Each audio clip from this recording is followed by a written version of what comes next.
반갑습니다. 초보자를 위한 튜토리얼 초튜터 오정입니다. 오늘도 WWDC 2022의 중요 발표 내용을 다뤄보려고 하는데, 지난번에는 M2 맥북 에어를 다뤘고요. 이번에는 맥OS 벤투라를 다루도록 하겠습니다. 벤투라? 뭐 어쨌든 벤투라의 핵심 내용을 알아볼게요. 맥OS 벤투라의 기능이 진짜 많이 있거든요. 뭐 메일부터 해서 스포트라이트부터 여러 가지가 있는데, 중요 이야기만 할 거고 핵심 포인트 3가지를 먼저 이야기하고 하나씩 살펴볼게요. 첫 번째는 우리가 알아서 예쁘게 해줄게. 요게 핵심이고요. 두 번째는 친구야 맥북 같이 쓰자. 세 번째는 맥북 쓸 때도 아이폰을 놀리지 마라. 자, 요 3가지 주제로 한번 이야기를 해볼게요. 자, 첫 번째, 내가 알아서 예쁘게 해줄게. 가장 대표적인 기능이 스테이지 매니저입니다.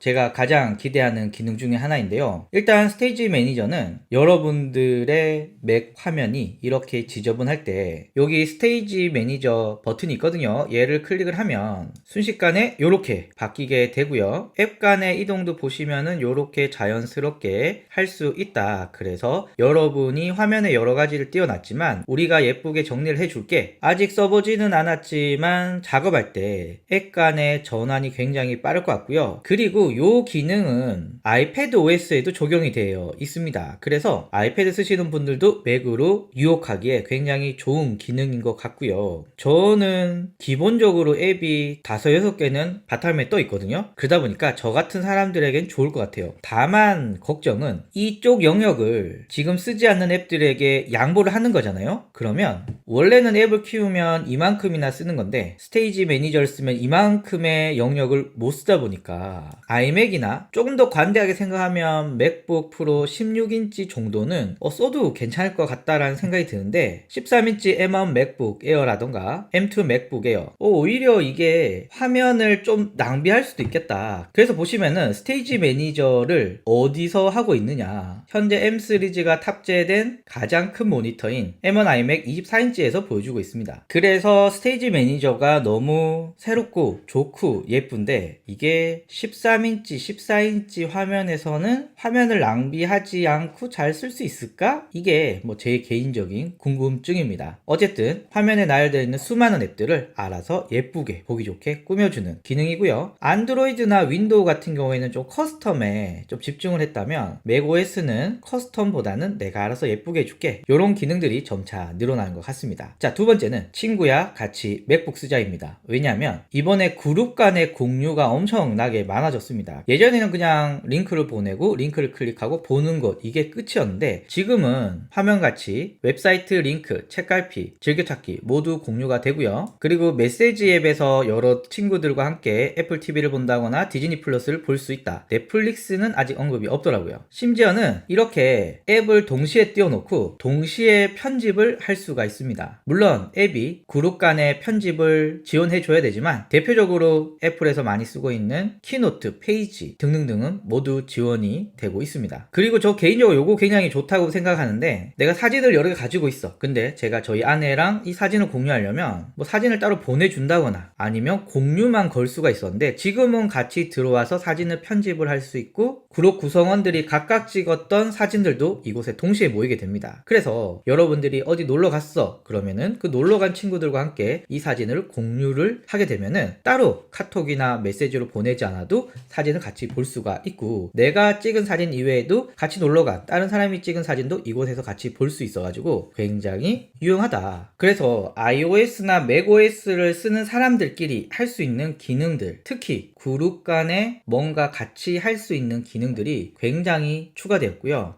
그리고 요거 빼먹을 뻔했네요. 애플에서 만든 협업 서비스 프리폼입니다. 프리폼은 그냥 허연 화이트보드에 그림도 넣고 서로 쓰기도 하고 내용도 정리하고 뭐 이렇게 할 수 있는 기능입니다. 물론 이렇게 예쁘게는 안 되겠지만 여기서 포인트는 협업할 친구들을 모아놓고 이 친구들끼리 자유롭게 의견을 게재하고 텍스트를 쓰고 이미지를 넣을 수 있는 그런 프로그램을 제공해 준다. 그래서 너 맥이나 아이폰 쓰면 이렇게 좋은 기능들을 쓸 수 있는데 안 쓰겠어? 라고 적극적으로 꼬시고 있는 거죠. 이게 두 번째 특징이고요. 마지막으로 연속성 카메라입니다.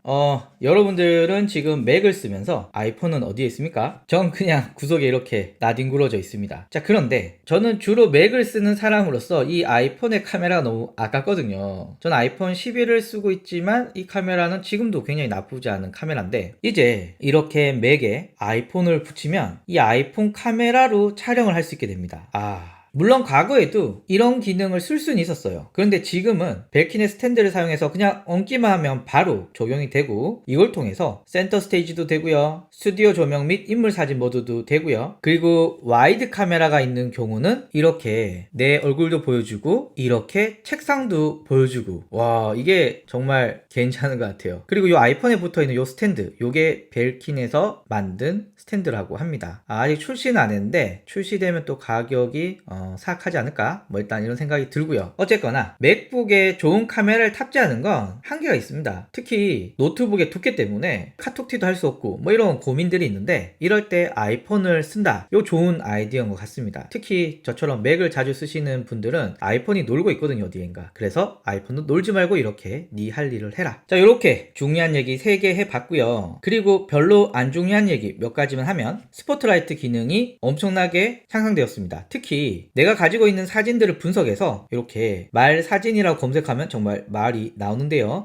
이게 한글에서는 얼마나 잘 될지는 한번 봐야 될 것 같습니다. 이렇게 내 사진을 분석해서 이미지로 검색할 수 있다. 그리고 패스키라고 해서 훨씬 더 보안이 강화된 로그인 기능을 제공한다고 하는데, 애플이 안드로이드와 다르게 우리는 개인정보로 돈을 벌지 않는 회사야, 개인정보를 최대한 보호할게, 이런 기조들을 계속 차별적으로 내세우고 있고요. 이로 인해서 구글이나 페이스북, 틱톡 같은 회사들이 요즘 광고를 먹고 살기가 점점 힘들어지고 있는데, 애플은 더 강화를 한다고 합니다. 이런 게 좀 특징이고요. 그리고 게임 엔진도 향상이 됐는데, 게임 엔진이 향상된 것보다 중요한 게 캡콤의 바이오 해저드 팀이 발표를 했거든요. 이제 캡콤을 시작으로 다른 대형 게임사들도 들어올 수 있지 않을까? 라고 하는 기대감을 품어주는 그런 발표였습니다. 자, 그러면 벤투라 어디부터 지원을 할까요? 일단 2017년으로 끊었습니다. 그래서 2017년 이후에 출시된 모델들은 거의 다 지원이 된다, 뭐 이렇게 보셔도 무방할 것 같고요. 2016년에 쓰시는 맥을 아직 쓰시는 분이 있으시겠죠? 그런 분들에게는 좀 아쉽다, 이런 얘기하면서 마치도록 하겠습니다. 감사합니다.